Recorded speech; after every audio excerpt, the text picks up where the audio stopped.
की है, डिजाइन की गई है। तो मेरा ये बिलीव है, जब आप देखेंगे परमेश्वर का आत्मा आपको टच करेगा और आप जितने भी जन यहाँ पे बैठे हैं, ब्रांचेस में बैठे हैं, तो मैं चाहूंगा सब आराम से अपनी अपनी चेयर्स के ऊपर जहां भी आपको जगह मिले आप बैठ जाओ। पूरे ध्यान से आपने उस प्ले को देखना है और मेरा ये विश्वास है कि इस प्ले को देखने के बाद आपका संबंध परमेश्वर के साथ और मजबूत होगा और आप कभी पाप की ओर मुंह नहीं करेंगे यीशु मसीह के सामर्थी नाम में। हालेलुया। तो आइए उस प्ले को हम देखते हैं, शुरू करते हैं।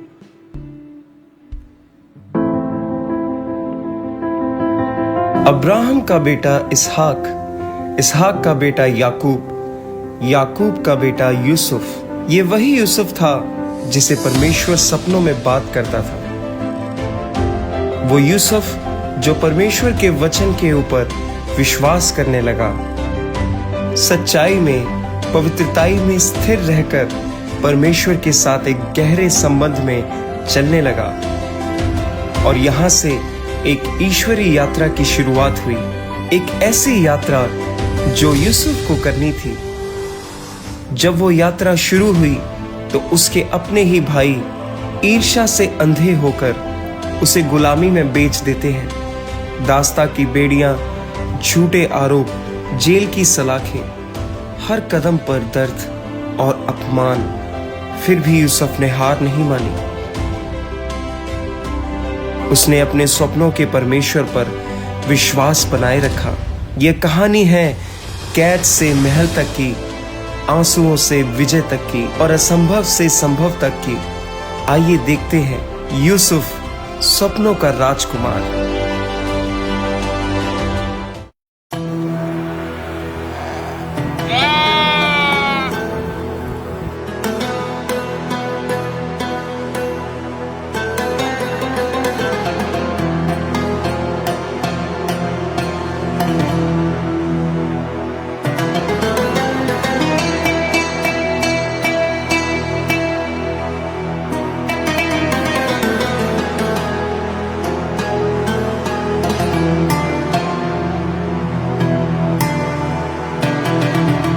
अरे यूसुफ के लिए तो मैं एक उपहार लेके आया था। यूसुफ, मेरे पुत्र, मेरी बात सुनो।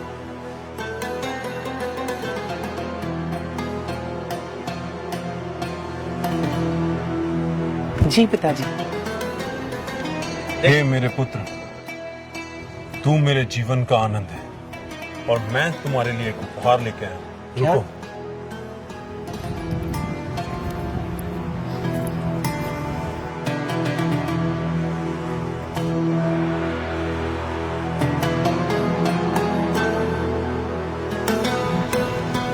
देख मेरे पुत्र, ये रंग बिरंगा अंगरखा मैंने तेरे लिए लिया। मेरे लिए? हाँ, तेरे लिए।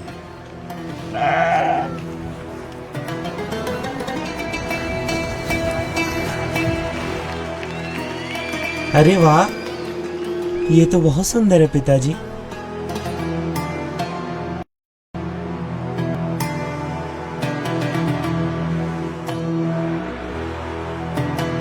हे मेरे भाई बेनियामीन, क्या तुझे अपने भाई का ये नया वस्त्र अच्छा लगा? बेटा बहुत सुंदर लग रहे हो। क्या पिताजी मैं सच में इतना सुंदर लग रहा हूँ? बिल्कुल, बहुत सुंदर लग रहे हो, अपने बाप की तरह। पिताजी, मैं इसे अपने भाइयों को दिखा के आता हूँ। नहीं, वो अपने काम में व्यस्त होंगे।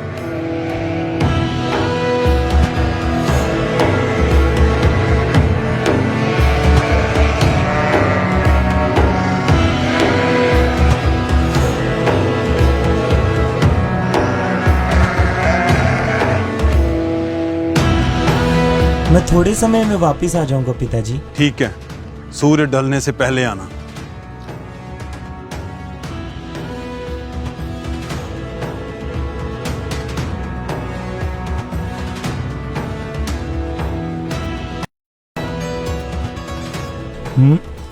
तुम्हारे चरवाहे कहाँ पे हैं?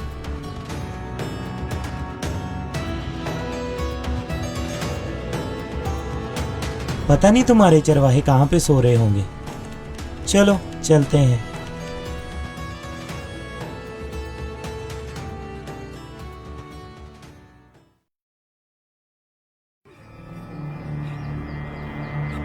अरे वो देखो स्वप्नदर्शी आ रहा है, पिता की चापलूसी करने वाला। पता नहीं कब हमारा ये पीछा छोड़ेगा। हम तो इससे तंग आ चुके हैं। भाइयों,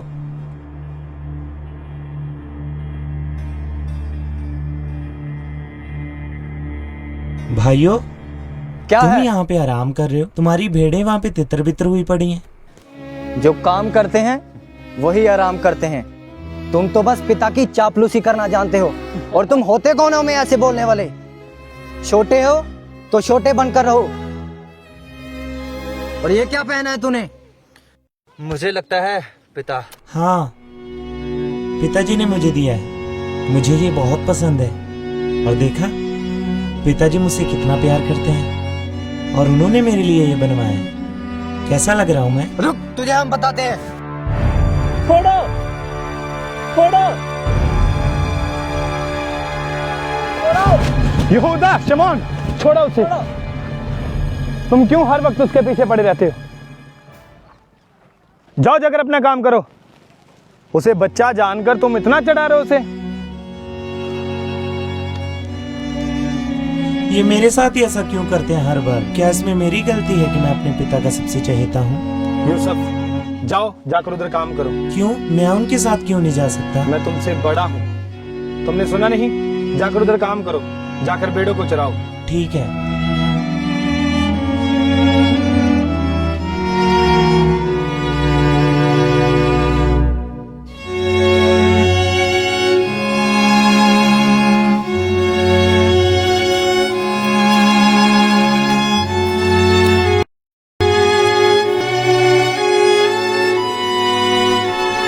मैं थोड़ी देर में विश्राम कर लेता हूँ।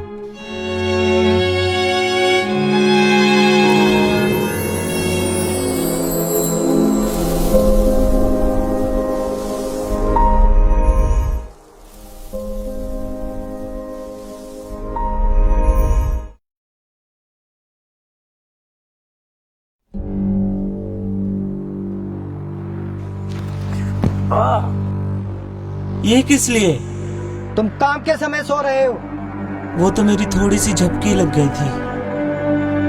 थोड़ी सी झपकी? हे स्वप्नदर्शी, पिता की चापलूसी करने वाले, चल उठ और चल हमारे साथ। यहूदा, शमौन, चलो, पहले बहुत समय हो चुका है। चल हमारे साथ। जल्दी करो।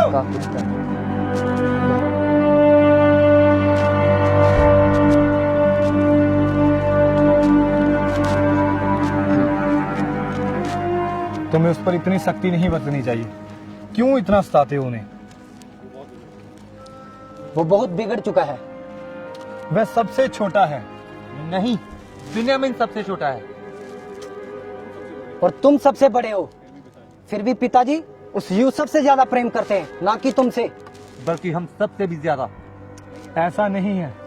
चलो,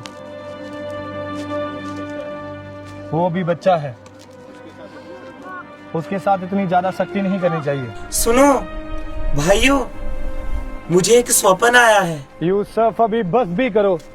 शाम ढलने को हमें समय से घर लौट जाना चाहिए। लेकिन सुनो तो सही, मैंने बहुत ही अद्भुत सपना देखा। और उसमें मैं क्या देखता हूँ? हम लोग खेत में पूले बांध रहे हैं और मेरा पूला उठकर सीधा खड़ा हो गया। और तब तुम्हारे पूलों ने मेरे पूले को चारों तरफ से घेर लिया और उसे दंडवत किया। बस कर यूसुफ, ये कैसा स्वप्न देखा है तूने? हम तुझसे ज्यादा मेहनत करते हैं और क्या तू हम पर प्रभुता करेगा? इसका कहने का मतलब है कि हम इसे दंडवत करेंगे और इसे प्रणाम करेंगे। पर जो मैंने देखा वो बिल्कुल हकीकत लग रहा था। यूसुफ, अब बस भी करो। चलो घर, और पिताजी हमारा इंतजार कर रहे हैं।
स्वप्नदर्शी, उस दिन हमें कह रहा था कि हम तेरे आगे झुकेंगे।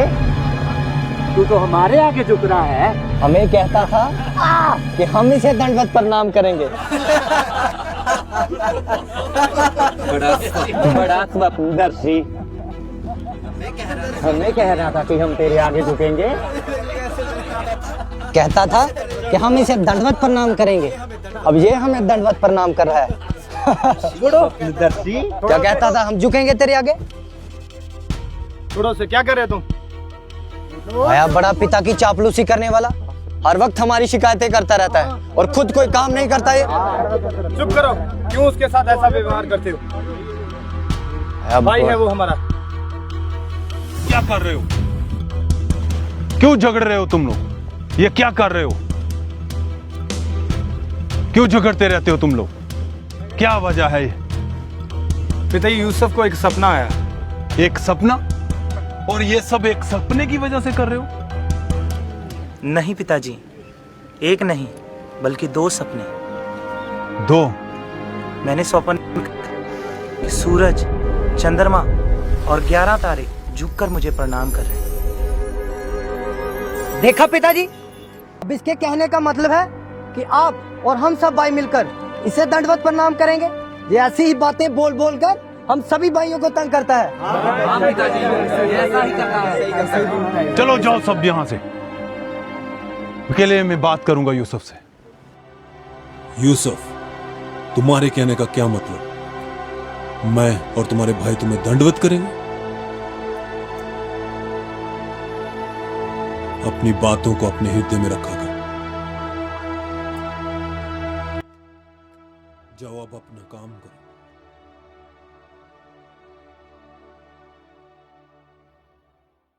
यूसुफ के स्वप्न केवल उसकी कल्पना नहीं थे, वे परमेश्वर का संदेश थे। परंतु सभी हृदय इस सत्य को स्वीकार नहीं कर पाते। उसके भाइयों का मन ईर्ष्या से भर उठा और यहीं से शुरू हुआ एक ऐसा सफर जिसकी मंजिल वह खुद भी नहीं जानता था।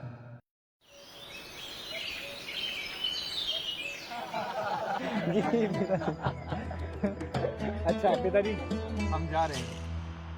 इस बार कहां जा रहे हो तुम? इस बार हम स्केम को जा रहे हैं। ठीक है, ध्यान रखना अपना और अपने भाइयों का। सब भाई मिल के रहना, ठीक है? यहोवा परमेश्वर तुम्हारा रास्ता है। लेकिन पिताजी, हम इस यूसुफ से तंग आ चुके हैं। क्या ये हम पर जासूस ठहरा है? और पिछली बार जब हम भेड़े चराने गए थे पिताजी, तब वो खुद सो रहा था और हमें बोल रहा था तुम अच्छा काम नहीं करते। हाँ पिताजी, हम उससे बहुत तंग आ चुके हैं। तुम ऐसा क्यों सोचते? वो तुम्हारा छोटा भाई है। हाँ, वो खुद नहीं जाता, जो मैं उसे करने को कहता हूँ वो वही करता है। पर तुम चिंता मत करो, मैं तुम लोगों के काम पर खुश हूँ। और तुम लोग जाओ, अच्छे से काम करना और अपना ध्यान रखना। लेकिन पिताजी वो, मैं तुम्हें क्या कह रहा हूँ? क्या तुम्हें समझ नहीं आ रहा है? क्या तुम मेरी आज्ञा का पालन नहीं करोगे? जाओ, यहोवा परमेश्वर तुम्हारा राखा है।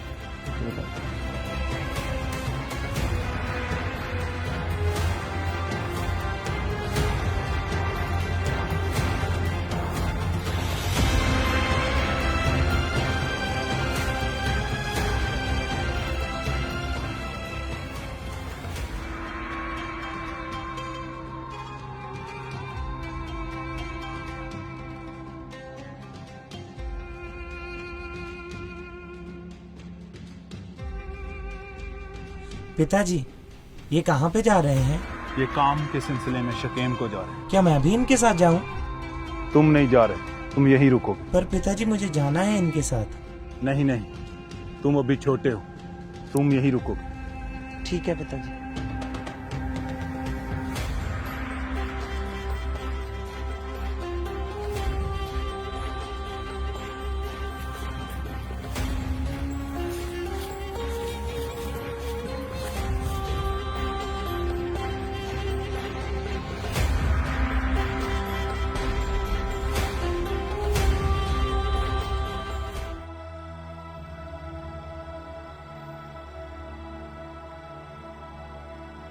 पिताजी, हाँ यूसुफ, मैं कुछ दिनों से देख रहा हूँ कि आप कुछ उदास लग रहे हैं। हाँ यूसुफ, मैं उदास हूँ।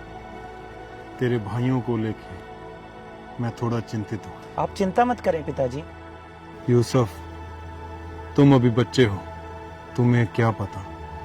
जब बाप बनोगे तो फिर तुम जानोगे कि जब बच्चे बाप के पास नहीं होते हैं तो उसे कितनी फिक्र होती है। पिताजी मैं जाता हूँ ना, उनकी खबर लेकर आऊंगा। नहीं, मैं चाहता हूँ तू मेरे पास रहे। पर पिताजी अब मैं बड़ा हो चुका हूँ, मैं जा सकता हूँ। नहीं, मैं फिर भी चाहता हूँ तू मेरे पास ही रहे।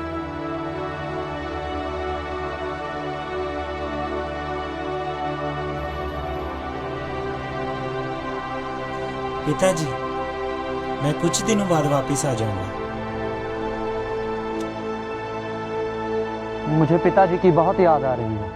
हाँ, मुझे भी। और उस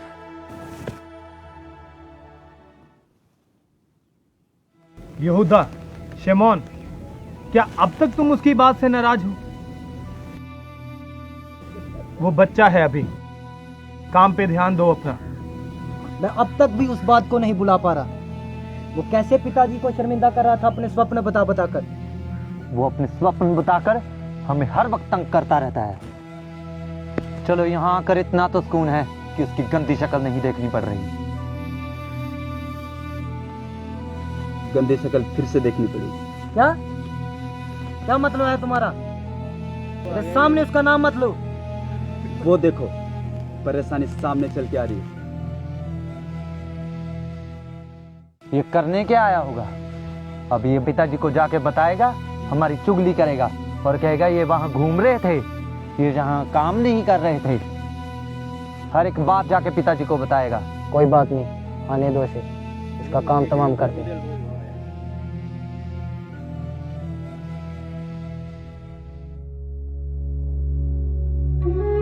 कोई बात नहीं, आने दो इसे। ये आ तो रहा है लेकिन वापस नहीं जाएगा। आज हम इसे खत्म कर देंगे। हाँ, आज इसे मार ही देंगे हम। यहूदा, ये क्या तुम घटिया बातें कर रहे हो? क्या तुम यूसुफ को मारना चाहते हो? खून बहाना पाप है। ये क्या तुम उसके लिए षड्यंत्र रच रहे हो? बस कर रुबेन, ज्यादा धर्मियों जैसी बातें मत कर। आज हम इसे ऐसे नहीं जाने देंगे, मार देंगे इसे। अगर हम उसे आज मार भी देंगे तो तू भी उसे भूल जाएगा। हाँ यहूदा बिल्कुल ठीक कह रहा है। नहीं, वो हमारा भाई है, वो हमारा ही खून है, हमारे पिता का बेटा है। हम उसको मार नहीं सकते। तुम ऐसा करो, उसे मारने से अच्छा है तुम उसको उस गड्ढे में फेंक दो। हाँ, हाँ, ये अच्छा है। हम उसे उस गड्ढे में फेंक। भाइयों, भाइयों,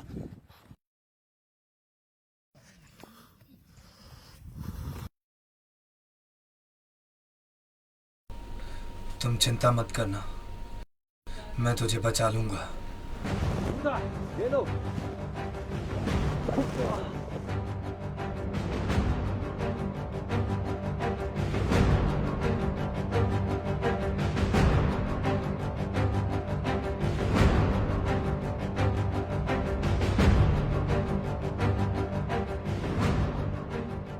आया बड़ा स्वप्नदर्शी, उठाओ इसको और फेंको उस गड्ढे में।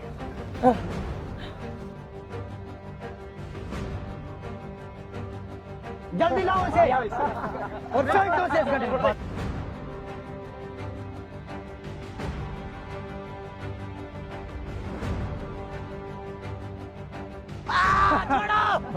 ले ले, छोड़ दिया तुझे। स्वप्नदर्शी, ये पिता की चापलूसी करने वाला।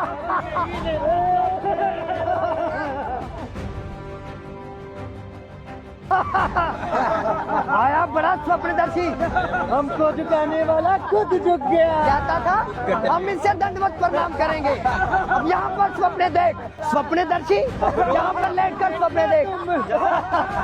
आया बड़ा स्वप्नदर्शी, कहता था मुझे छोड़ दो, छोड़ दिया मुझे। मुझे बाहर निकालो, रुबे, रुबे, मुझे बाहर निकालो। मेरी गलती क्या है? तुमने मुझे गड्ढे में क्यों डाल दिया? मुझे बाहर निकालो।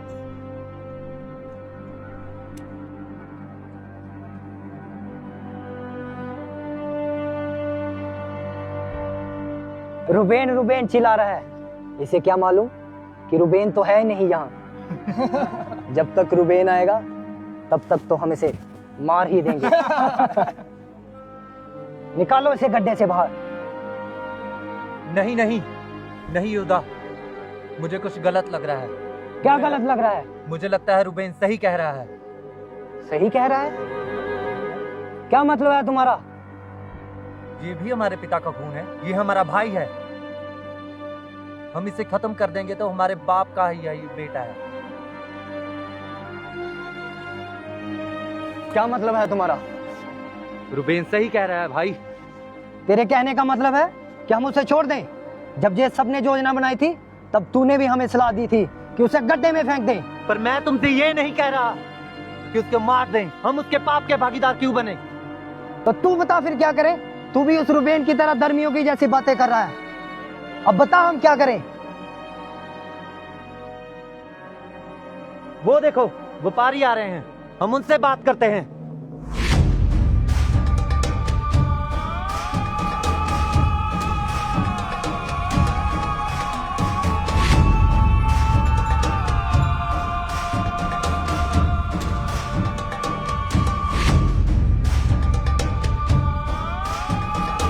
यहूदा, शिमोन, रुबेन, मुझे बाहर निकालो, मुझे बाहर निकालो।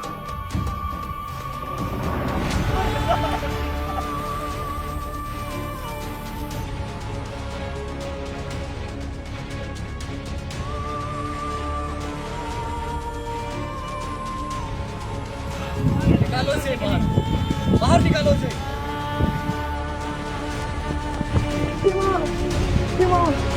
पकड़ो इसे।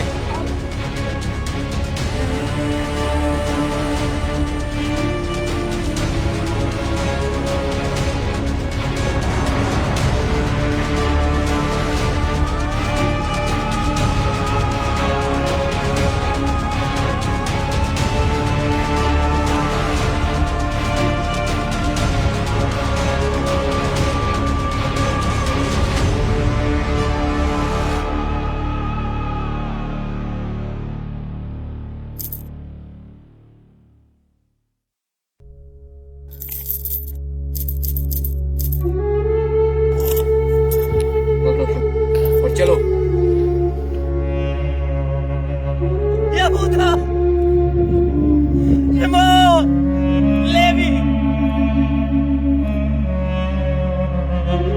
तुमने ऐसा क्यों किया? मुझे क्यों बेच दिया? यहूदा!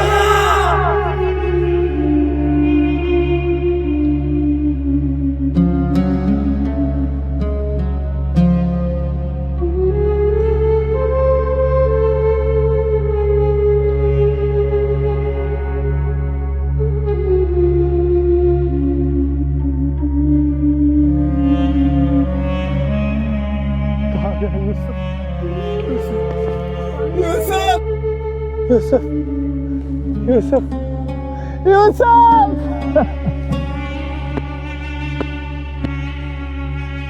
यूसुफ मेरे भाई।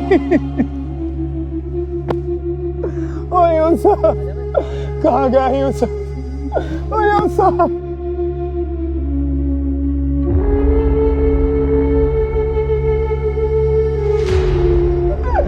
ओ यूसुफ, यहूदा कहाँ है यूसुफ? क्या किया तुमने उसके साथ? वही किया जो बहुत समय पहले कर देना चाहिए था। मतलब तूने उसे मार दिया? नहीं, बेच दिया उसे मैंने। हाँ, बेच दिया उसे मैंने मिस्रियों के हाथ।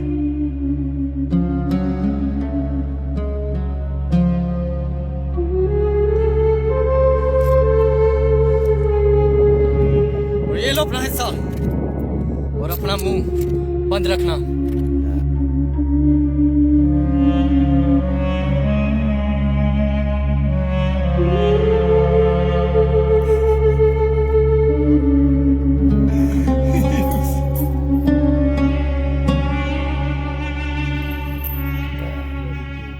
हम पिताजी को क्या जवाब देंगे? उसकी चिंता मत करो तुम रुबेन, इसका भी इंतजाम मैंने कर रखा है।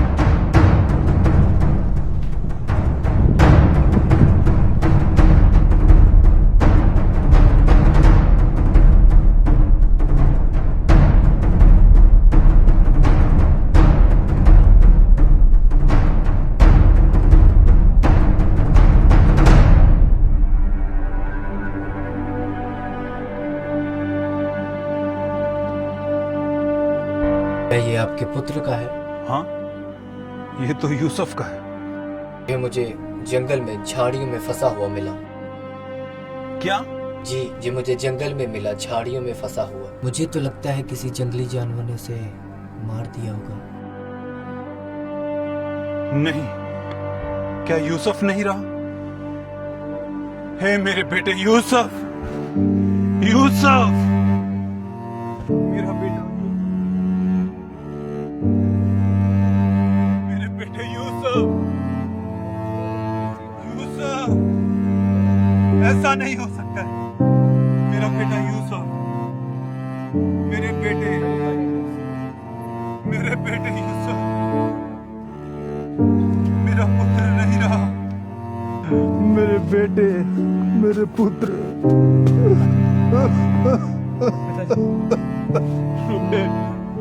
यहूदा, यूसुफ,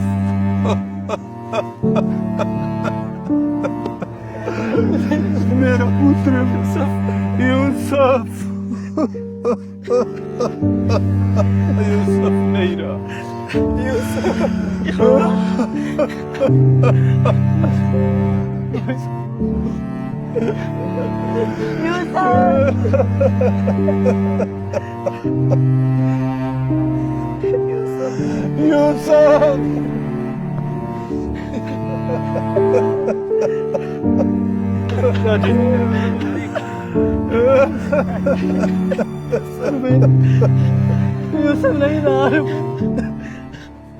जिस भाई का हाथ थामकर उन्होंने बचपन बिताया, उसी भाई को उन्होंने अनजान कारवां के हवाले कर दिया। रेगिस्तान की तपती हवाओं यूसुफ की जिंदगी गुलामी की बेड़ियों में बंध गई।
हजूर, आपने कहा था कि हमें काम करने के लिए नए गुलामों की जरूरत है। ये देखिए गुलाम।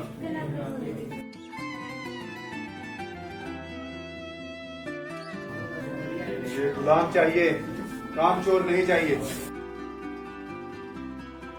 आइए हुजूर, मेरे पास गुलाम है और इब्री हैं। आइए। आओ देखते हैं।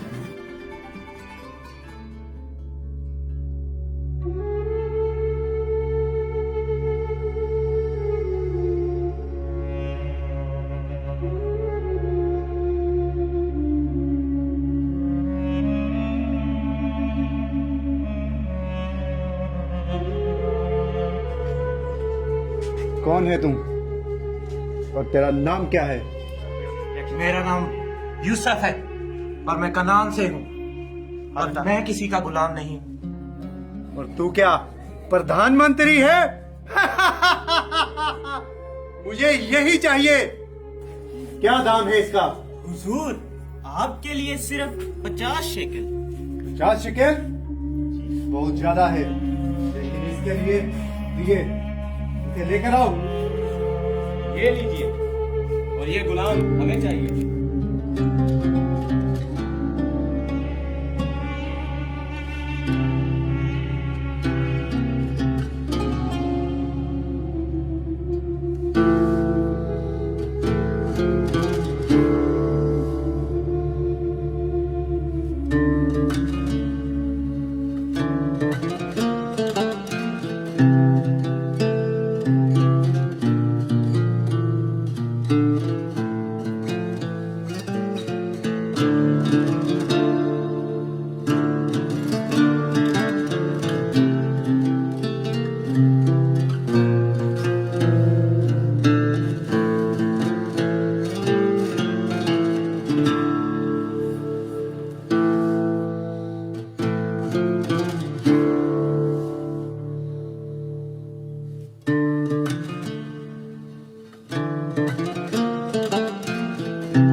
सोने जैसी जमीन पे खड़े हैं हम, पर तुम लोगों में जरा सी भी बुद्धि नहीं है काम करने की। पर मालिक, हम तो दिल लगाकर काम कर रहे हैं। पर मैं तुम्हारे काम से संतुष्ट नहीं हूं।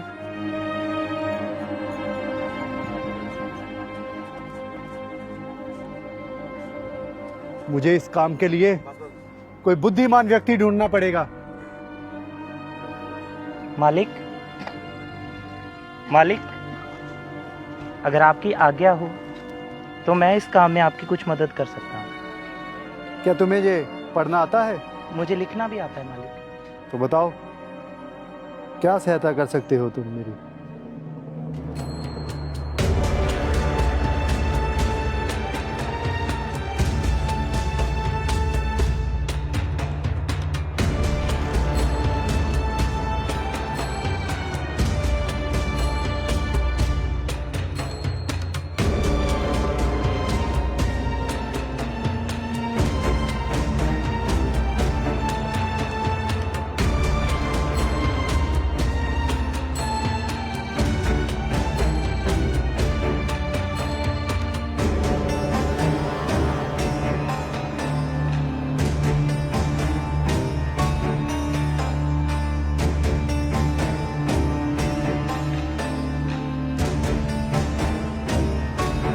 मैंने कल उस गुलाम यूसुफ को काम करते देखा।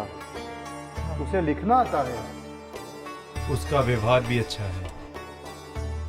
मुझे लगता है कि वह धार्मिक भी है।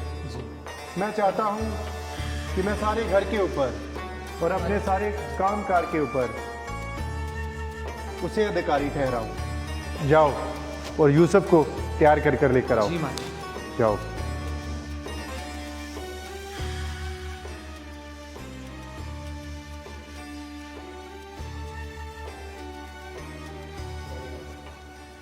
आओ यूसुफ, तुम जब से नौकर बनकर मेरे घर में आए हो, मेरे सारे काम सफल हुए हैं। तुम मेरे लिए भाग्यशाली हो। मैंने देखा है कि ईश्वर का अनुग्रह तेरे ऊपर है, इसलिए मैं तुझे अपने सारे घर के ऊपर और सारे कामकाज के ऊपर अधिकारी ठहराता हूँ, सिवाय मेरी पत्नी को छोड़कर। जो हुक्म हो मेरे आका। तुम जाओ और यूसुफ के साथ काम में उसका हाथ बटाओ। जी मैं कुछ दिनों के लिए बाहर जा रहा हूँ और तुम सारा काम देखो और सारा काम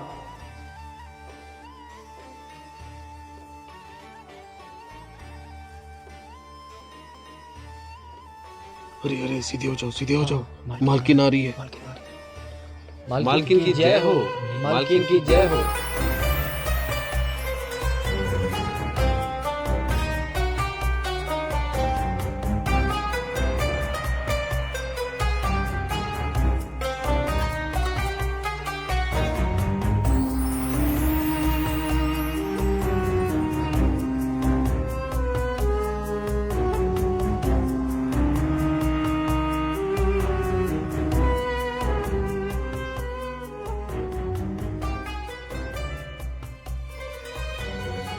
कौन है इतना भाग्यशाली इंसान जिसके बारे में आपके मालिक बात कर रहे थे? मालकिन, वो एक इब्री दास यूसुफ है। यूसुफ!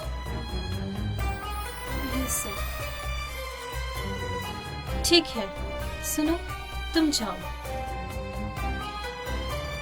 अच्छा, तो तुम हो यूसुफ? जी मालिकिन। इसलिए मेरे स्वामी ने तुम्हें सारा अधिकार दिया है। सुना है तुम बहुत बुद्धिमान हो, तो जब जब मैं तुम्हें बुलाऊं तो चले आना।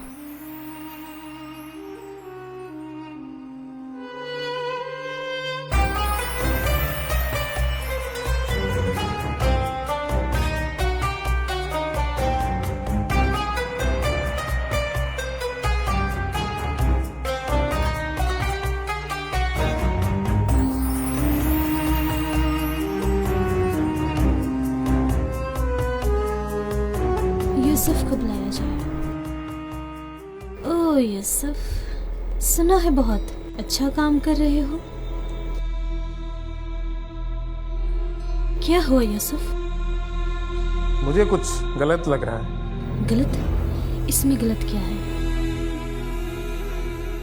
आज तो तुम्हारे स्वामी भी घर पर नहीं है।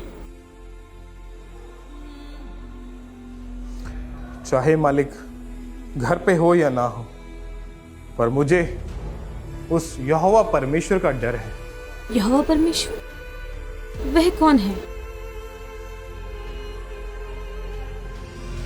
वो सब कुछ जानता है और उसे सब कुछ दिखता है, और व्यभिचार करना एक पाप है।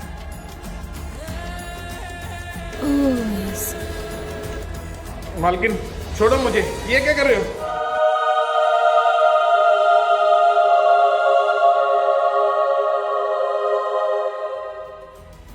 यूसुफ, अब देख मैं तेरा क्या हल करती हूँ।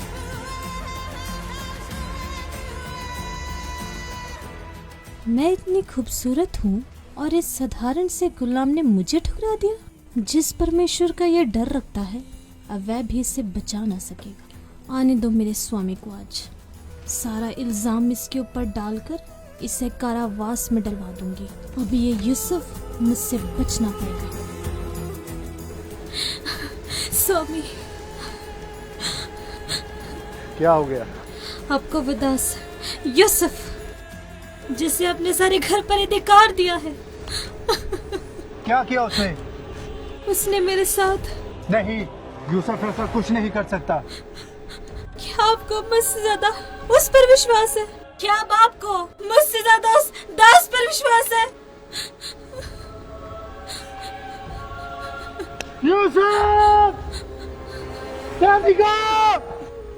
पकड़ो उसे और उसे पकड़ के जेल में डाल दो। तुम घबराओ मत। जो उसने किया है, इसकी सजा उसे जरूर मिलेगी। उसे पकड़कर बंदी गृह में डाल दो।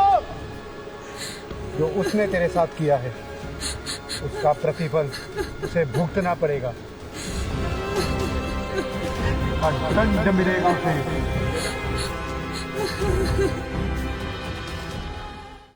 झूठे आरोप, टूटी प्रतिष्ठा और कैद की अंधेरी सलाखें पर यूसुफ का हृदय अडिग रहा।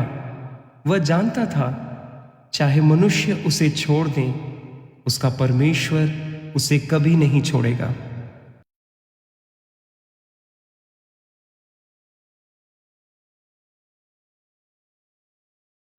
यूसुफ सुन, तुझे पता है आज तेरे साथ जहां दो और कैदी आ रहे हैं, उनमें से एक राजा फिरौन का पिलानेहार और एक पकानेहार है। पर उनका दोष क्या है? उनका दोष यही है कि उन्होंने राजा फिरौन को दुखी किया है, और यही दोष उनके लिए काफी है। यूसुफ, मुझे पता है तू जहां काफी देर से रह रहा है, और तेरा यहां रहना मेरे लिए आशीष का कारण है, और मैं चाहता हूं तू जहां पे रहकर मेरे सब कामकाज की और मेरे कैदियों की देखरेख कर।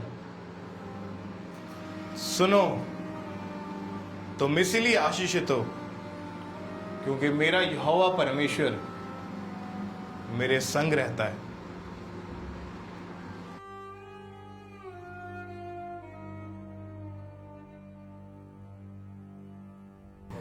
फेंको इन दोनों को अंदर।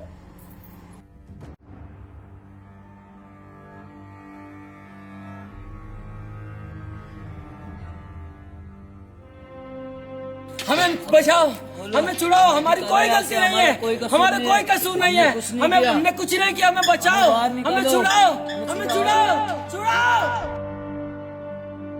कल रात को मैंने बहुत ही अजीब प्रकार का स्वप्न देखा, जिसे देखने के बाद मैं बहुत चिंतित हूँ।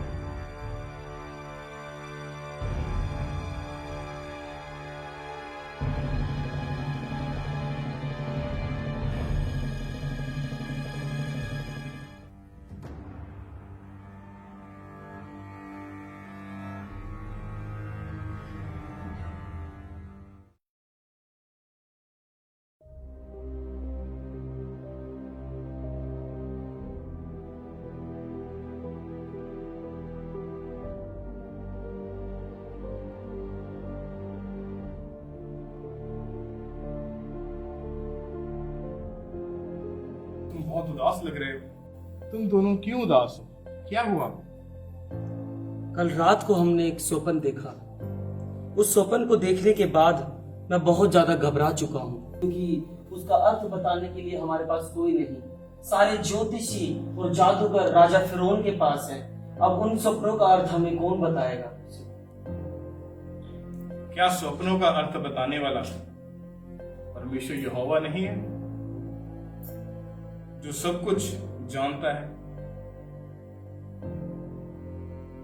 मुझे अपने स्वप्न बताओ कि क्या हुआ तुम्हारे साथ।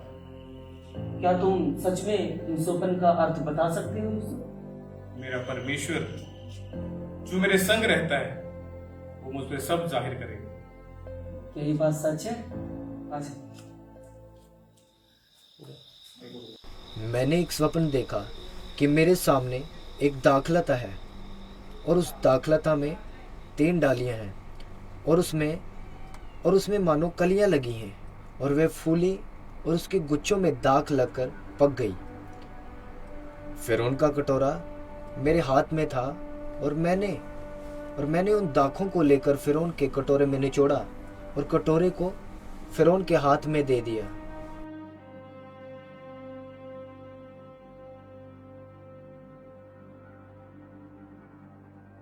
तीन डालियों का मतलब है 3 दिन। अब से 3 दिन के भीतर राजा फिरौन तुझे फिर से तेरे पद पर नियुक्त करेगा और पहले के समान तू फिर से उसका कटोरा उसके हाथ में दिया करेगा। मेरी एक बात याद रखना, जब तू अपने पद पर दोबारा से नियुक्त कर दिया जाए तो राजा से मेरी चर्चा करना, क्योंकि मैं एक इब्री पुरुष हूं और धोखे से मुझे बेचा गया और अब भी मैं बिना किसी कसूर के इस जेल में बंद हूं। जब राजा तुझे ये अच्छी खुशखबरी दे तो मेरी चर्चा राजा फिरौन से करना। मैंने भी एक स्वप्न देखा। क्या देखा तुमने? मैंने देखा कि मेरे सिर पर 3 टोकरियां हैं, उन सफेद रोटी की 3 टोकरियां हैं और राजा फिरौन के लिए उस टोकरी में सब पकी पकाई वस्तुएं रखी हुई हैं। और मैं आगे देखता हूं कि सबसे ऊपर की टोकरी में से पक्षी आकर के उसको खा रहे हैं। और इस स्वप्न के बाद मैं बहुत ज्यादा डर गया। ये क्या है? 3 टोकरियां मतलब 3 दिन।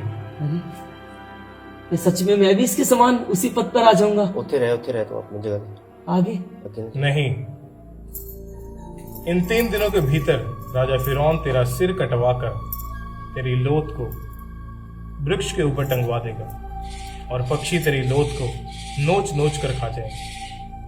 नहीं, ये सही नहीं है। तुम कोई ज्योतिषी नहीं हो सकता। ये सब गलत। ऐसा कभी नहीं होगा मेरे साथ। ऐसा कभी नहीं हो सकता। तुमने उसके विषय में तो सही अर्थ बताया, परंतु मेरे विषय में सही अर्थ नहीं बताया।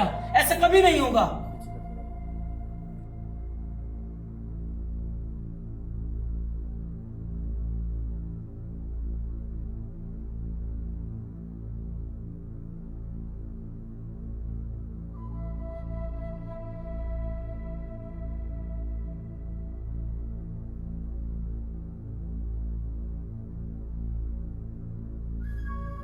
क्यों भाई परेशान हो इतना? क्या हो गया है? इतने चिंतित क्यों हो तुम? क्या तुम नहीं जानते? आज 3रा दिन है और उसने जो मेरे विषय में स्वप्न बताया, मुझे डर है कि मेरे साथ क्या होगा। और मुझे बहुत डर लग रहा है क्योंकि आज 3रा दिन है, कहीं उसका कहा हुआ सच ना हो जाए। ज्यादा चिंतित मत हो, शांत हो जा, परेशान ना हो, कुछ नहीं होगा। तुम्हें क्या फिक्र है? उसने तेरे विषय में तो सही स्वप्न का अर्थ बताया, परंतु मेरे विषय में उसने सही नहीं बताया, तो मुझे डर लग रहा है कि मेरे साथ क्या होगा। कुछ नहीं होगा, शांत रहे, कुछ नहीं होगा, चिंता ना कर। तुम चुप रहो।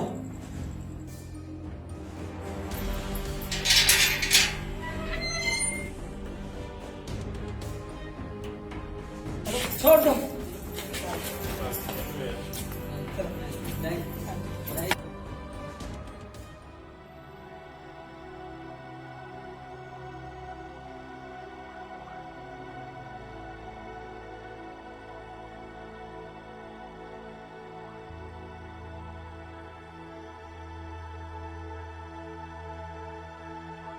मेरा परमेश्वर मेरे संग है,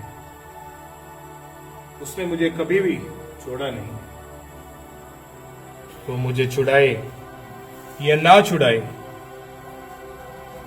तब भी वो मेरा परमेश्वर है। और मुझे उस सच्चे परमेश्वर के ऊपर पूरा विश्वास है कि वो मुझे इस कैद से छुड़ा लेगा और ऊंचा करेगा।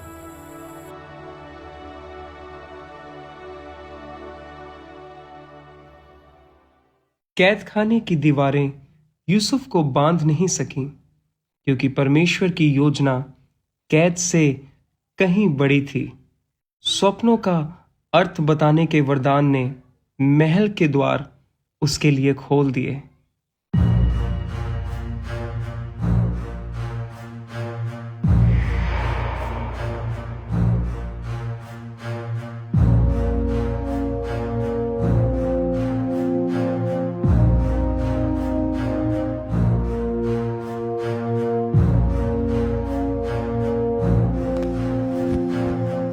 क्या पूरे मिस्र देश में कोई भी ऐसा भविष्यवक्ता या ज्योतिषी नहीं जो मुझे मेरे स्वप्नों का अर्थ बता सके?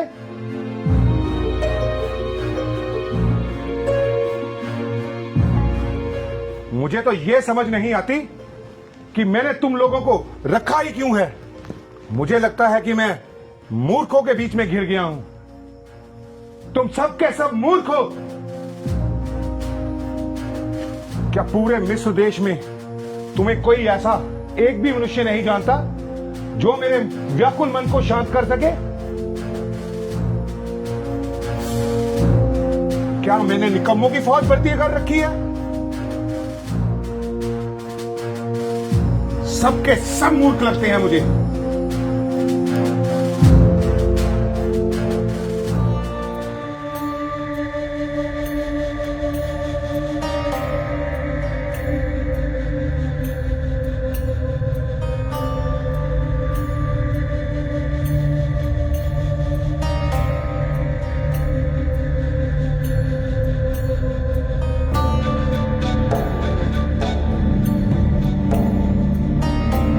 स्वामी, यदि आपके दास का अपराध क्षमा हो तो मैं।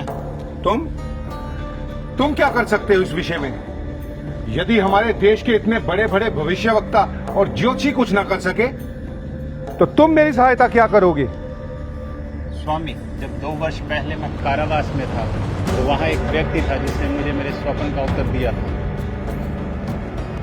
सुना तुम लोगों ने कुछ? मुझे वो व्यक्ति इसी समय मेरे दरबार में चाहिए।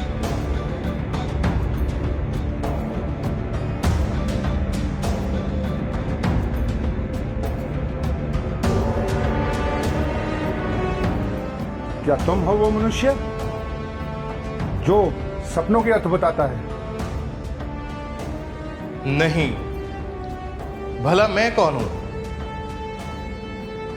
जो आपके स्वप्नों का अर्थ बताऊं? स्वप्नों का अर्थ बताने वाला तो मेरा यहोवा परमेश्वर है, जो मेरे ऊपर सब बातों को जाहिर करता है। आप अपना स्वप्न बताइए। अच्छा, तो सुनो। मैंने स्वप्न में देखा कि मैं नील नदी के किनारे पर खड़ा हूं और उस नदी में से 7 मोटी और सुडौल गायें निकली और बाहर निकलकर कछार की घास चरने लगी, और उनके पीछे पीछे ही 7 बेडौल और कुरूप गायें निकली। मैंने तो पूरे मिस्र में आज तक ऐसी कुडौल गायें नहीं देखी। वो उनके साथ आकर खड़ी हो गई और उन्होंने मोटी और सुडौल गायों को खा लिया। फिर मुझे नींद आ गई और मैं सो गया, और मुझे फिर एक और स्वप्न आया, और उस स्वप्न में मैं क्या देखता हूं कि एक ही डांट पर 7 अन्न से भरी हुई और बहुत सुंदर 7 बालें निकली, और उनके पीछे पीछे पुरवाई से मुरझाई हुई 7 बालें निकली, और उन पुरवाई से मुरझाई हुई 7 बालों ने उन अनाज से भरी हुई बालों को खा लिया। तब से मेरा मन बहुत व्याकुल है, और इन मूर्खों में से कोई भी मुझे मेरे स्वप्नों का अर्थ बताने के योग्य नहीं है। हे राजा फिरौन, जो आपने स्वप्न देखे हैं वो एक ही हैं। राजा फिरौन का स्वप्न एक ही है। जो काम परमेश्वर पूरे मिस्र देश में करना चाहता है उसको पहले से ही परमेश्वर ने राजा फिरौन के ऊपर प्रकट किया है। जो स्वप्न में आपने 7 अच्छी अच्छी गायें देखी, यानी वो 7 वर्ष है, और जो 7 बालें देखी वो भी 7 वर्ष है। पर इसके पश्चात जो आपने कुरूप और कुडौल गायें देखी और पुरवाई से मुरझाई हुई बालों को देखा, यानी वो 7 ऐसे वर्ष हैं जो अकाल के होंगे। तो परमेश्वर जो मिस्र देश में ये काम करना चाहता है उसको पहले से ही परमेश्वर ने हे राजा फिरौन तुझको दिखा दिया है।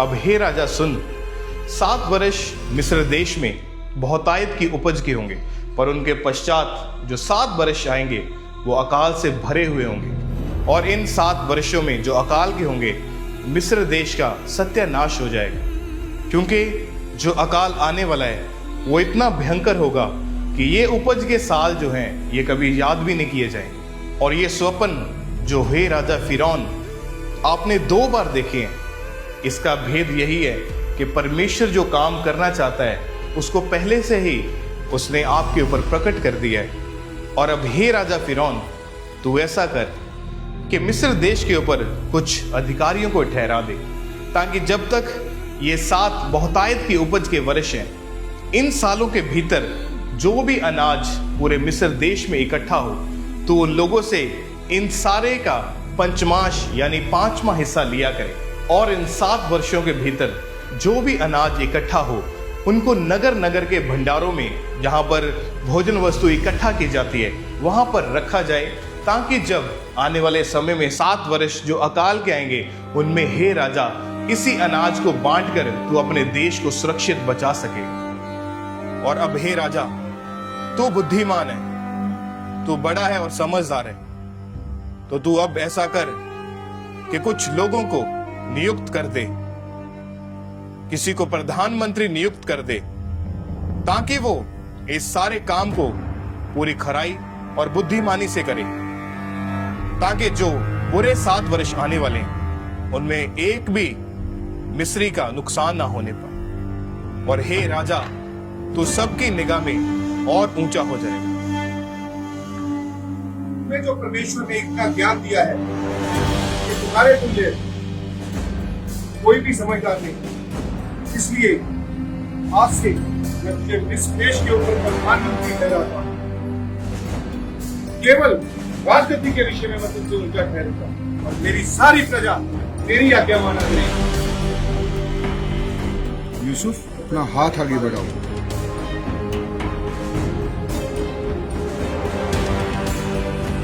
आज से मैं तुम्हें मिस्र देश के ऊपर प्रधानमंत्री नियुक्त करता हूं।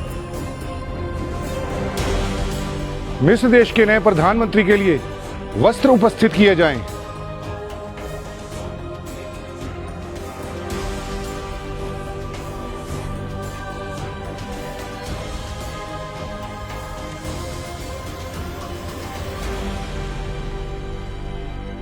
यूसुफ, ये तुम पर बहुत अच्छा लगेगा।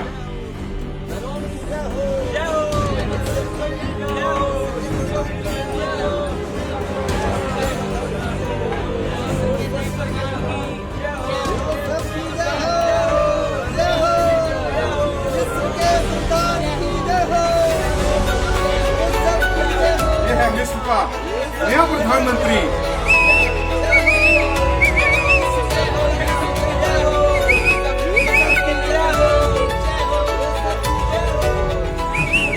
परमेश्वर, मैं आपका धन्यवाद करता हूं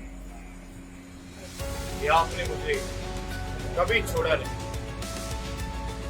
जब मेरे अपने भाइयों ने मुझे गड्ढे में बेचा और मुझे बेच डाला, तो तभी तूने मुझे छोड़ा नहीं। जब मैं बेचा गया और एक दास की तरह मुझसे काम करवाया गया, तब भी तूने मुझे नहीं छोड़ा। जब मैं जेल खाने में बंद था और कोई मेरी सुनने वाला नहीं था, वहां पर भी तूने मुझे एक उच्च अधिकारी बनाया। और आज तूने मेरी शर्मिंदगी को जड़ से खत्म करके मुझे पूरे मिस्र देश के ऊपर प्रधानमंत्री ठहराया।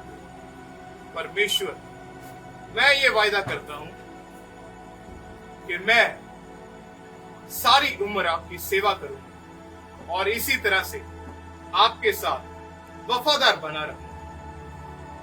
मेरा विश्वास है आप हमेशा मेरे साथ हैं।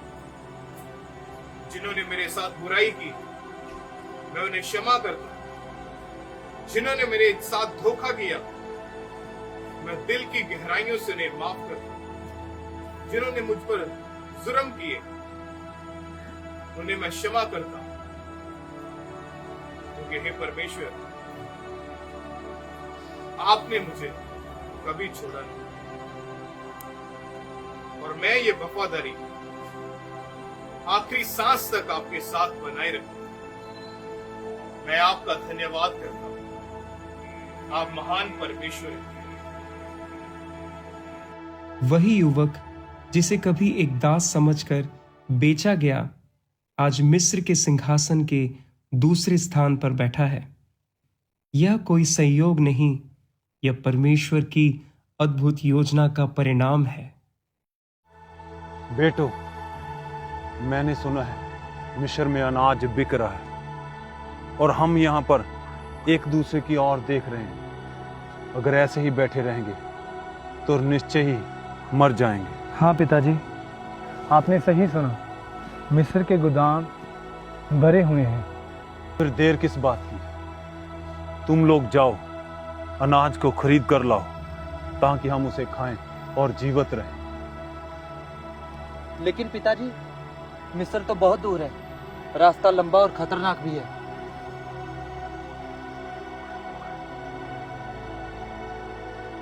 बेटा, खतरों से हमें नहीं डरना। चाहे कुछ भी हो, परमेश्वर हमारे साथ है। हाँ, बिन्यामीन मेरा छोटा है और वो मेरे साथ रहेगा। वो आपके साथ नहीं जाएगा। तुम जाओ और अनाज लेके आओ। परमेश्वर तुम्हारे साथ है। जैसा आप कहते हैं पिताजी, हम वैसा ही करेंगे। हम मिस्र जाएंगे और बिन्यामीन आप ही के साथ रहेंगे। ठीक है, अब तुम जाओ और मिस्र से अनाज खरीद कर लाओ और लौटते समय रास्ते में सावधान रहना। जी।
मिट्टी के बर्तन।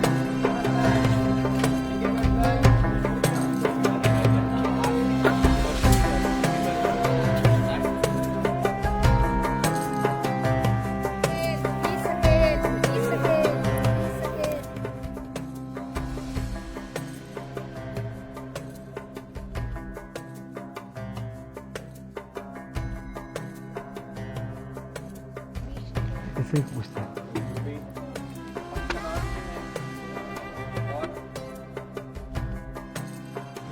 अरे ये कौन आ रहे हैं? इनकी शक्लें तो कुछ जानी पहचानी सी लग रही हैं। हम कनान से आए हैं और हमने आपके अनाज के विषय में सुना है। ये तो मेरे भाई हैं। और हम सब इसे खरीदना चाहते हैं। रुको, हमारे स्वामी आ रहे हैं।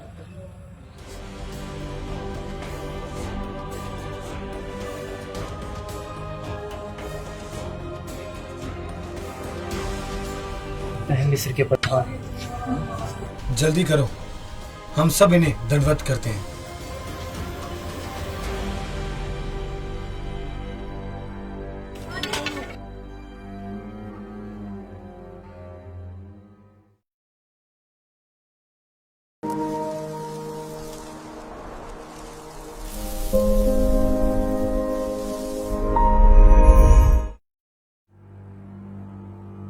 तुम कौन हो और कहां से आए हो? स्वामी, हम चरवाहे हैं और कनान देश से आए हैं और हम यहाँ पर अनाज खरीदने के लिए आए हैं। तुम सब जासूस हो। क्षमा करें प्रभु, क्या कहा आपने? मुझे पता है तुम सब यहाँ जासूसी करने के लिए आए हो ताकि मिस्र देश के ऊपर हमला कर सको। स्वामी, हम तेरे दास मिस्र में सिर्फ भोजन वस्तु इकट्ठा करने आए ताकि हम इस भयंकर अकाल में बच सके और अपने परिवारों को बचा सके। और स्वामी, हम तेरे दास हैं, कोई जासूस नहीं। तुम सब झूठ बोल रहे हो। मेरे प्रभु, हम याकूब के 12 पुत्र हैं। सबसे छोटा वो घर है अपने पिता के पास और एक वो मर चुका है।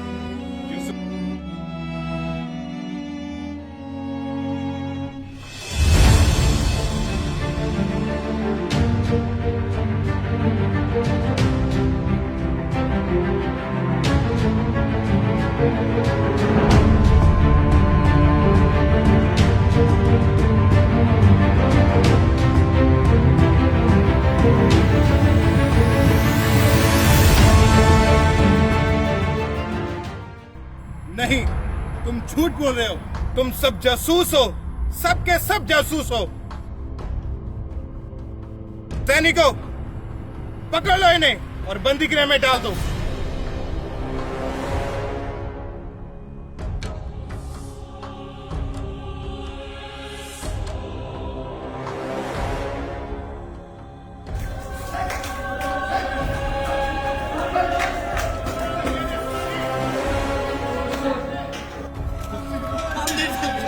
हमें बाहर निकालो, हमें छोड़ दो, हम निर्दोष हैं, हम जासूस नहीं हैं।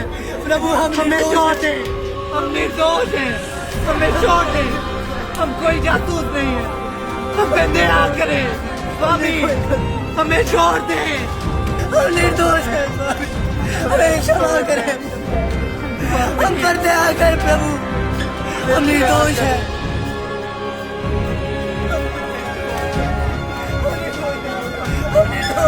हम निर्दोष हैं, हम जासूस नहीं, हम पे दया के बैठे हैं, हम निर्दोष हैं, हम निर्दोष हैं,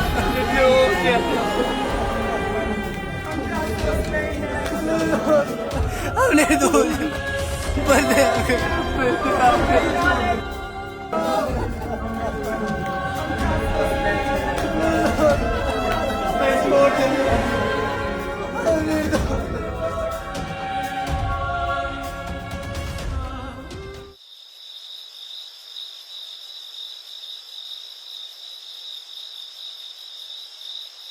तो यार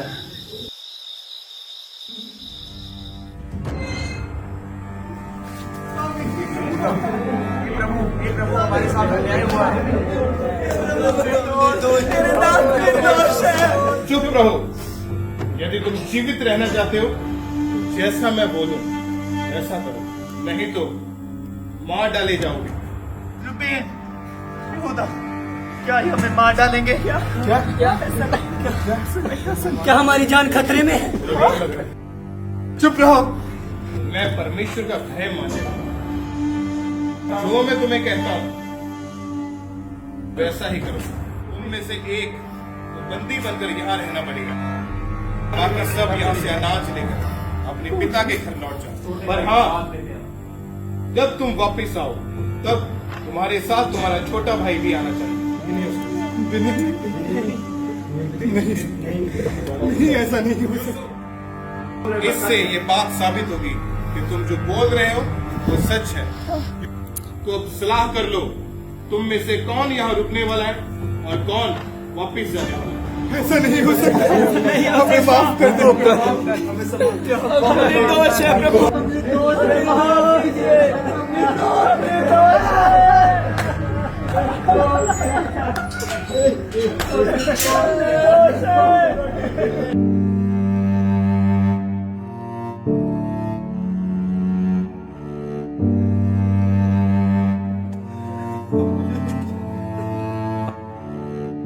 और इसलिए है कि हमने अपने भाई यूसुफ के साथ गलत किया था।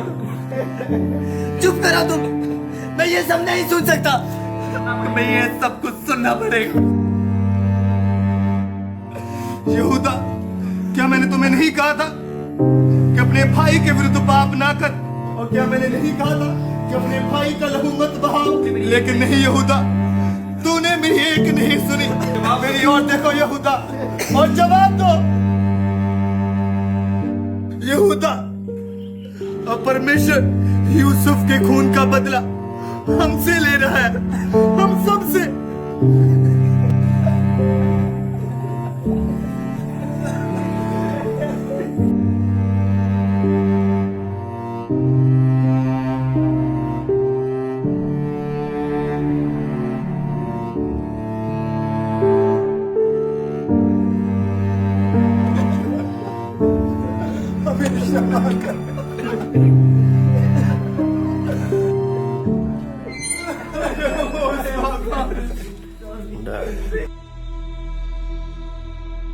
सैनिकों, इसे पकड़ लो, यही कैद में रखो। मुझे छोड़ दो, मुझे छोड़ दो। तुम निकलो, निकलो जल्दी से, अपनी भोजन वस्तु उठाओ, निकलो यहाँ, निकलो यहाँ। छोड़ दो मुझे, मुझे छोड़ दो। रुबेन, यहूदा।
भाई इन्हें चारा खिलाते हैं। हाँ नाज हो चुके, पिताजी बहुत खुश होंगे। अरे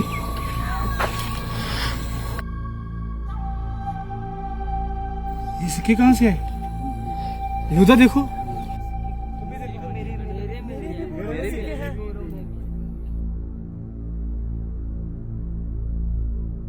अरे रुबेन, मेरी बोरी में से भी सिक्के निकले हैं।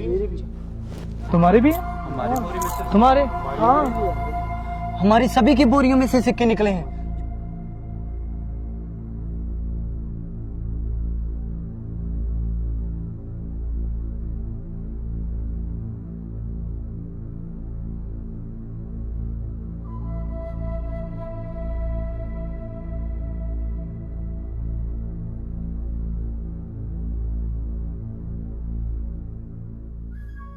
देखिए हम आ गए। पिताजी, मेरे पुत्र, मैं बहुत ही खुश हूं। मेरा परमेश्वर यहोवा तुम्हें आशीषित करे। लेकिन शमौन कहाँ है शिमोन? क्या हुआ उसके साथ? रूबेन, क्या हुआ उसके साथ? तुम सब झूठ बोल रहे हो। मेरे प्रभु, हम याकूब के 12 पुत्र हैं। सबसे छोटा वो घर है अपने पिता के पास, और एक वो मर चुका है। नहीं, तुम झूठ बोल रहे हो। तुम सब जासूस हो, सबके सब जासूस हो। सैनिकों, पकड़ लो इन्हें और बंदी गृह में डाल दो।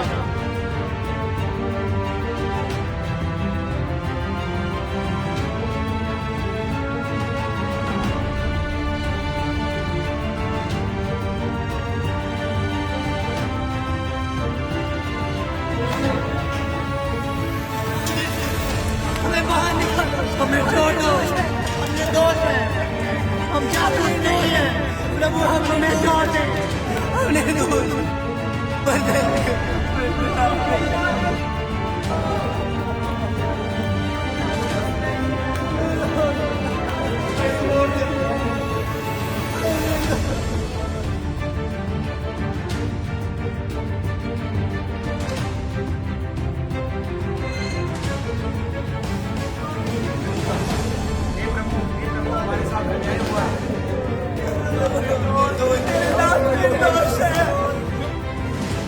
मार डालेगा। उनमें से एक को बंदी बनकर यहाँ रहना पड़ेगा। पर हाँ, जब तुम वापस आओ तब तुम्हारे साथ तुम्हारा छोटा भाई भी आना चाहिए। इससे ये बात साबित होगी कि तुम जो बोल रहे हो वो सच है।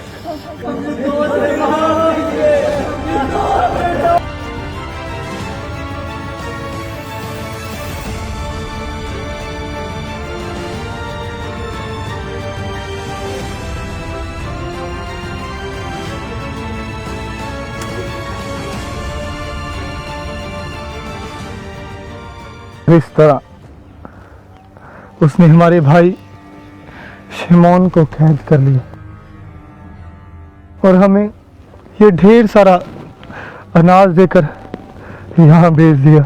और उसके बाद जब हमारे दिल उस घटना से भरे हुए थे, तो जब हमने अपने गधों के ऊपर जो थैले रखे थे उनको देखा, तो उनमें वही सिक्के पड़े थे जो हमने अनाज के लिए उनको दिए थे।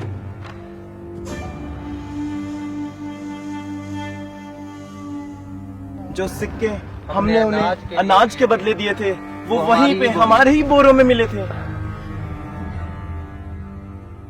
तो क्या अब मिस्री तुम्हें चोर समझेंगे और मेरे बेटे शमौन को मार डालेंगे? नहीं पिताजी, हमें अपने आप को निर्दोष साबित करने का एक रास्ता है।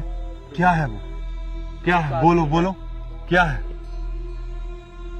एक आदमी जो मिस्र का प्रधान, उसने कहा कि लौटते समय अपने साथ याकूब के सबसे छोटे पुत्र बिन्यामीन को अपने साथ लेकर आओ। नहीं, ये नहीं हो सकता। मैं पहले ही अपना बेटा यूसुफ खो चुका। अब बिन्यामीन? नहीं, ये नहीं होगा। मैं मर जाऊं? नहीं बिन्यामीन, नहीं, ये नहीं होगा। बिन्यामीन यही रहेगा, वो मेरे पास ही रहेगा।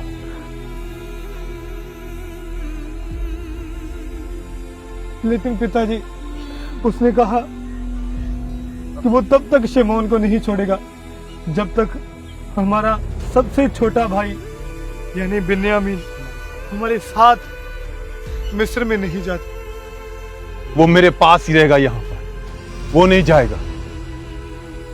पिताजी, मैं विश्वास दिलाता हूँ कि मैं बिन्यामीन और अपने सब भाइयों को जीवित वापस लेके आऊंगा। कृपया आप मेरा विश्वास करें और बिन्यामीन को मेरे साथ जाने दें। ठीक है, मैं विश्वास करता हूं कि मैं तुम सबको दोबारा फिर से देखूं।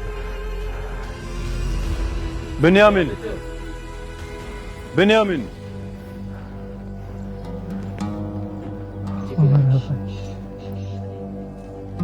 तुम अपने भाइयों के साथ जाओ, पर लेकिन तुम मुझे ये बताओ कि तूने उसे कैसे बताया कि हमारा एक और भाई है?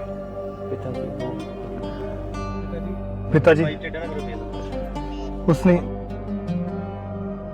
हमें अपनी बातों में इतना उलझा लिया था कि हमें कुछ समझ नहीं आया। लेकिन हमने तो सिर्फ उसकी बातों का उत्तर दिया था।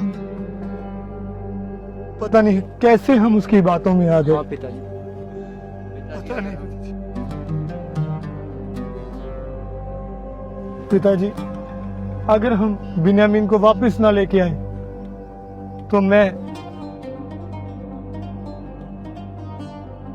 और मेरी जान और जो कुछ भी मेरा है, मैं सब कुछ आपको समर्पित कर दूंगा।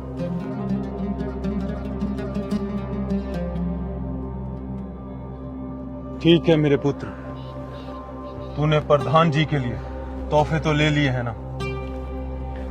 जी पिता। अगर ये परमेश्वर की इच्छा है और वो मेरे प्रिय पुत्र को भी लेना चाहता है तो मैं इसे स्वीकार करूंगा। जाओ बिन्यामीन, तुम अपने भाइयों के साथ जाओ। परमेश्वर तुम्हें आशीषित करेगा।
इतनी बड़ी इमारतें, ऐसी तो मैंने पहले कभी नहीं देखी।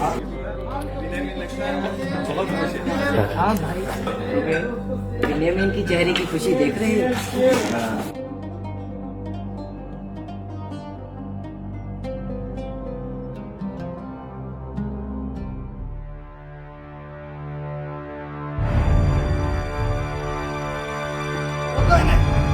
लेके चलो इनको मेरे साथ।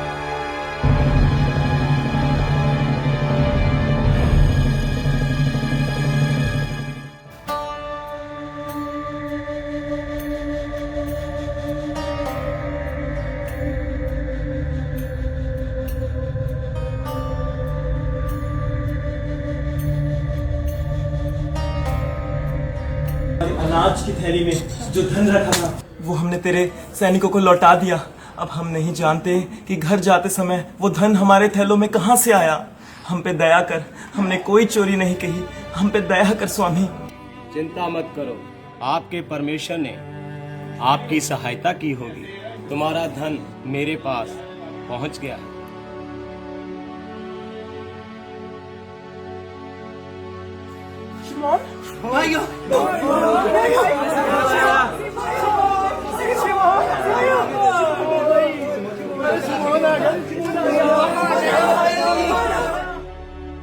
आओ, मैं तुम्हें अपने स्वामी के घर लेके चलता हूँ।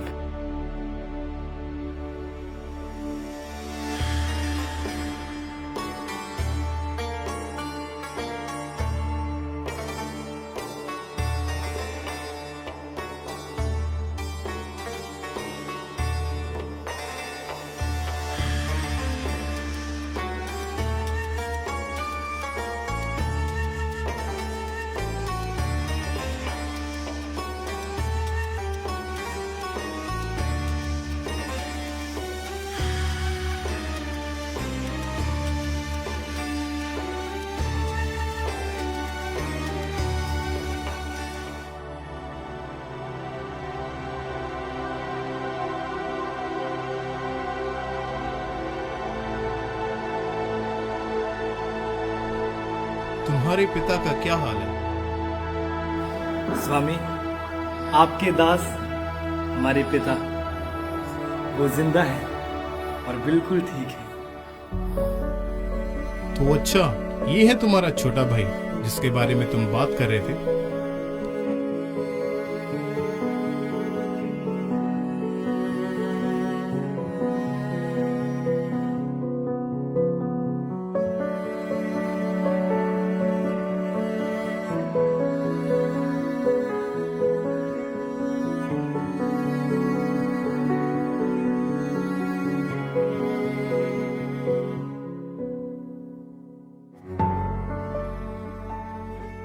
बिन्यामीन, वो तुम्हें क्या कह रहे थे? क्या भाई?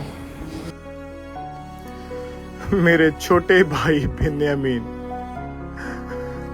मैं तुमसे बहुत बहुत प्यार करता हूं। मैंने ये कभी नहीं सोचा था कि मैं कभी दोबारा अपने भाइयों से इस तरह मिलूंगा।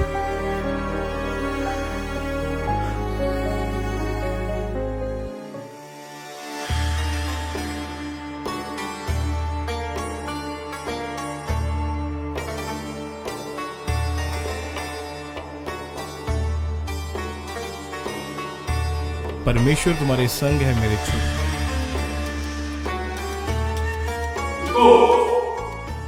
तुम यहाँ पर नहीं, इन सब को अंदर लाओ बैठो। और इन्हें खाना दो। और तुम वहां नहीं, यहाँ पर आकर बैठो। और तुम सबसे छोटे हो ना, तुम वहां पर जाकर बैठो।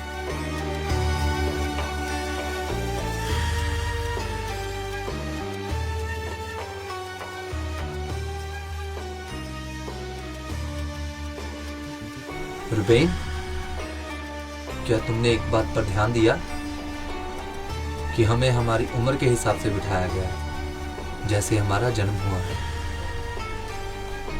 ठीक है, छोड़ो।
कितना अच्छा था और वह कितने दयालु हैं। हाँ यहूदा, मैं बहुत खुश हूँ कि उन्होंने हम जैसों को अपने पास बिठाकर खाना खिलाया। वे कितने प्रेम से हमें बुला रहे थे। यहूदा, आज मैं बहुत खुश हूँ कि हम इतने दिनों बाद अपने पिताजी से मिलेंगे। हाँ शमौन, मैं भी बहुत खुश हूँ।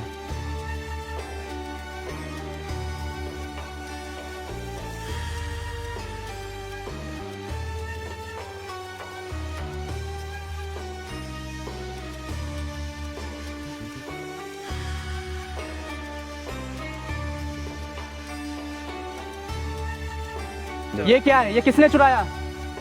और ये किसके थैले से निकला है? ये तुम सभी चोर हो। थैला तो मेरा है, लेकिन मैंने इसे नहीं चुराया। हम भला ऐसा क्यों करेंगे? आपको कोई गलत फहमी हुई? क्या है? ये कहाँ से आया? पकड़ लो सिपाही उन सबको।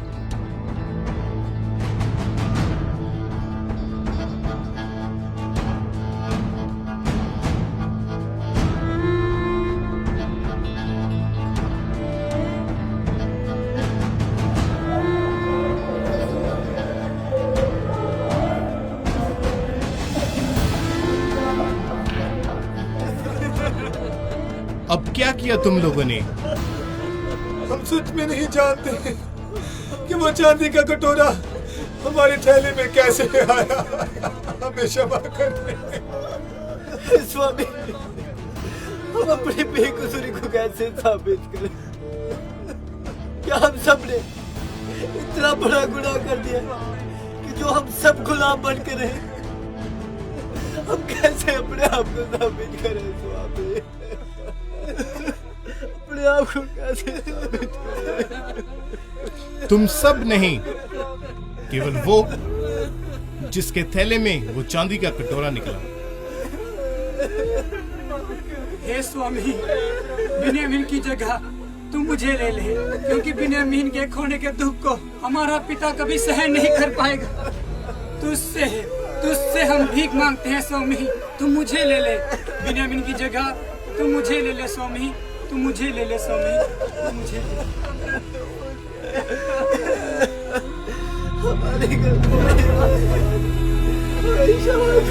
जाओ, चले जाओ यहाँ से और मुझे अकेला छोड़ दो यहाँ पर।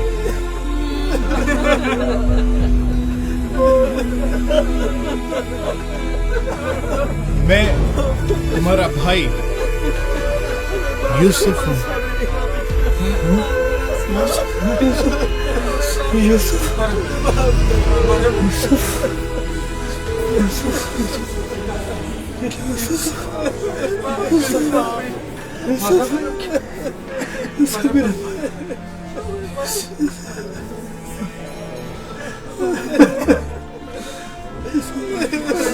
ये हमारा भाई। अरे तुम रो क्यों रहे हो? ये तो आनंद मनाने का समय है, इसमें डरने की क्या बात है? हमारा भाई यूसुफ जीवित है, ये तो बहुत खुशी की बात है। तुम डर क्यों रहे हो? ये तो आनंद मनाने का समय है, तुम रो क्यों रहे हो? हमारे भाई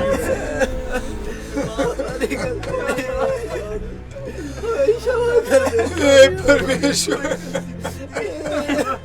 हम पे दया कर।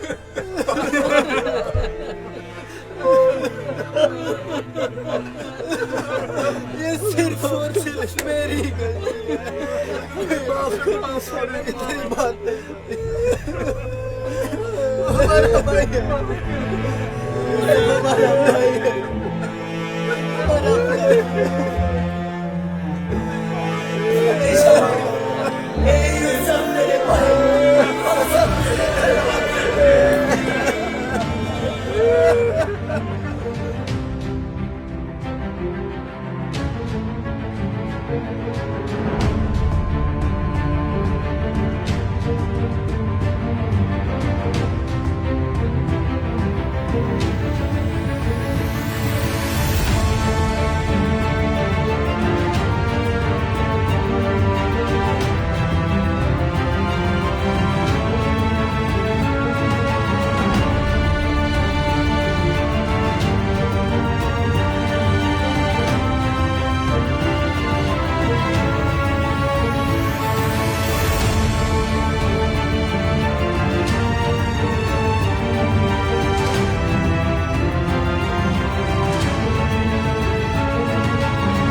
शमौन, मैं वही तुम्हारा भाई हूं जिसे तुम लोगों ने गुलामी में बेच दिया।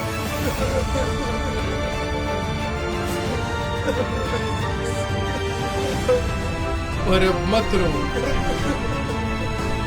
क्योंकि मेरा जो दुख उसको मेरे परमेश्वर ने आनंद में बदल दिया।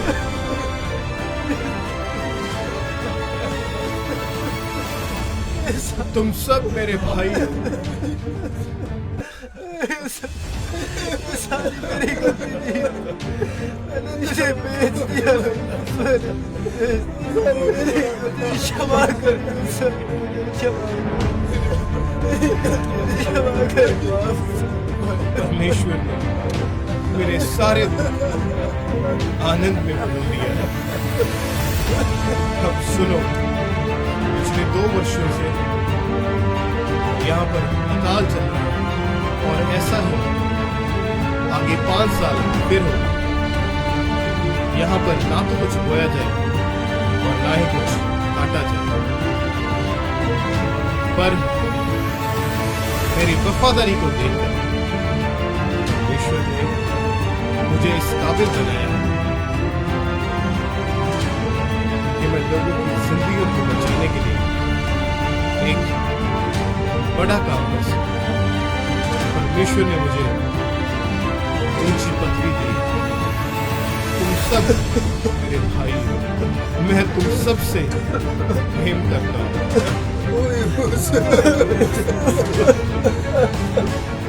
हमारे भाई।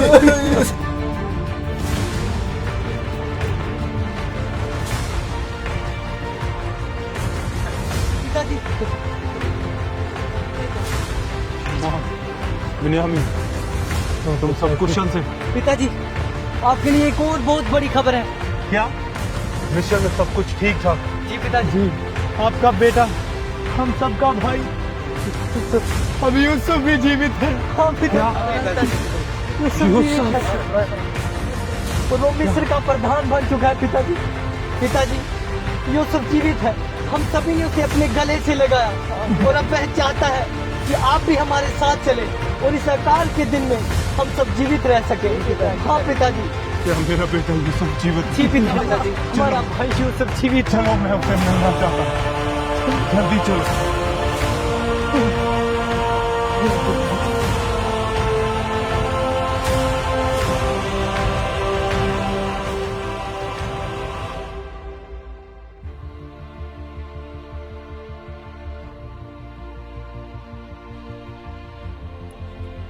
यूसुफ, मेरे बेटे यूसुफ, मेरे बेटे।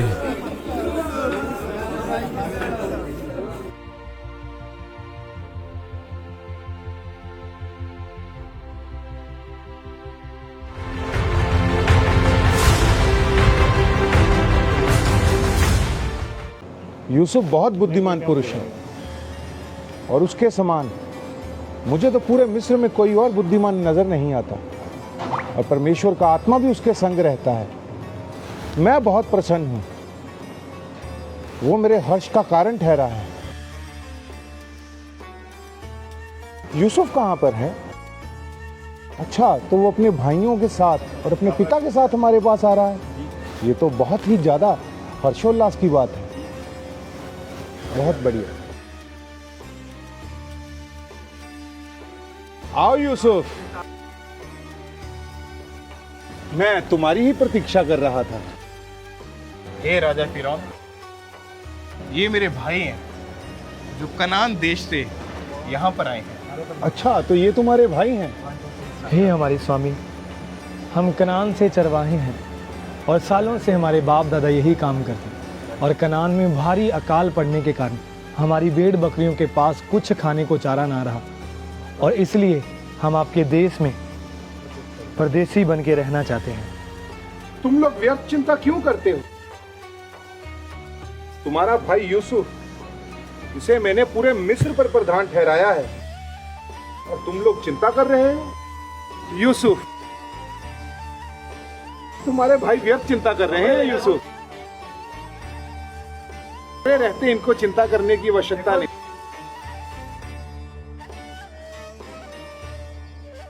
राजा फिरौन, ये मेरे पिताजी हैं और मेरे सारे भाई यहाँ आ चुके हैं। धन्य हैं आप जो आपको यूसुफ जैसा पुत्र प्राप्त हुआ। हे राजन, मेरा परमेश्वर तुझे आशीषित कर। इसके जैसा बुद्धिमान मैंने पूरे मिस्र में कोई नहीं देखा, और इसकी बुद्धिमत्ता के कारण ही आज हमारे मिस्र में किसी वस्तु की कोई भी कमी नहीं है। दूर दूर से लोग मिस्र में अन्न लेने के लिए आ रहे हैं। ये सारा इसी के कारण संभव हुआ है। ये अति बुद्धिमान है। आप बहुत धन्य पुरुष हो कि आपको यूसुफ जैसा पुत्र प्राप्त हुआ। हे राजा फिरौन, मेरा परमेश्वर तुझे आशीषित कर और तेरा राज्य सदा इसी तरह स्थिर रहे। हर अच्छी नेमत तेरे राज्य में हो। तेरे राज्य में रहने वाले लोग, तेरी प्रजा सदा आनंदित रहे। आपके मुंह से ये शब्द सुनकर आज मैं और मेरा पूरा राज्य धन्य हो गए। धन्य हो यूसुफ, जो तुम्हें इनके जैसे पिता मिले। यूसुफ, अपने भाइयों और अपने पिता से कहो, पूरा मिस्र देश तुम्हारे सामने है। इसके सबसे उत्तम भाग में अपने पिता और अपने भाइयों को रहने के लिए स्थान दो। ये हमारे बीच में ही रहा करेंगे। और यदि तुम अपने भाइयों में से किसी को बुद्धिमान जानो तो उसे मेरे पशुओं पर प्रधान ठहरा दो। वो हमारे पशुओं की देखभाल किया करेंगे। क्योंकि ये सब बातें इसलिए पूरी हुई, परमेश्वर के साथ वफादारी के साथ चलना आज मुझे इस ऊंचाई पर ले आया है। एक समय था जब सबने मुझे छोड़ दिया था, लेकिन मेरा परमेश्वर जिसकी मैं आराधना करता हूँ, आज उसने मुझे ऊंचा किया है। मेरी वफादारी के कारण उसने मेरे परिवार को बचाया है, इस पूरे मिस्र देश को बचाया है। हे राजा, तू सदा जीवित रहे।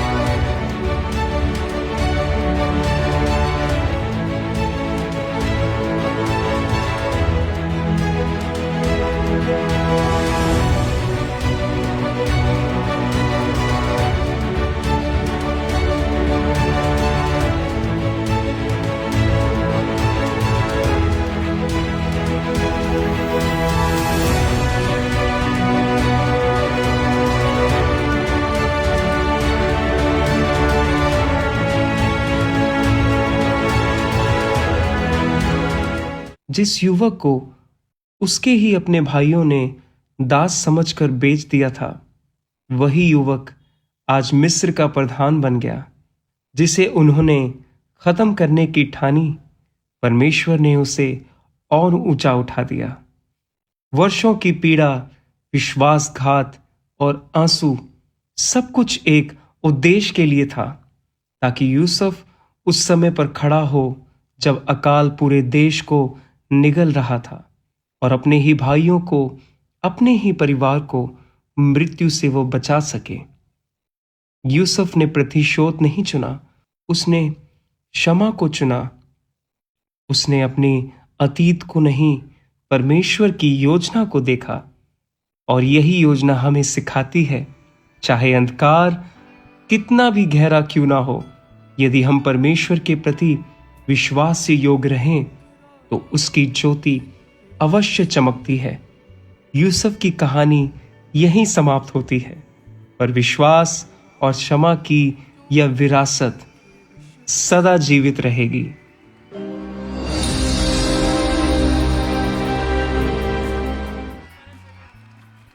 ऊंची आवाज में बोले हालेलुया।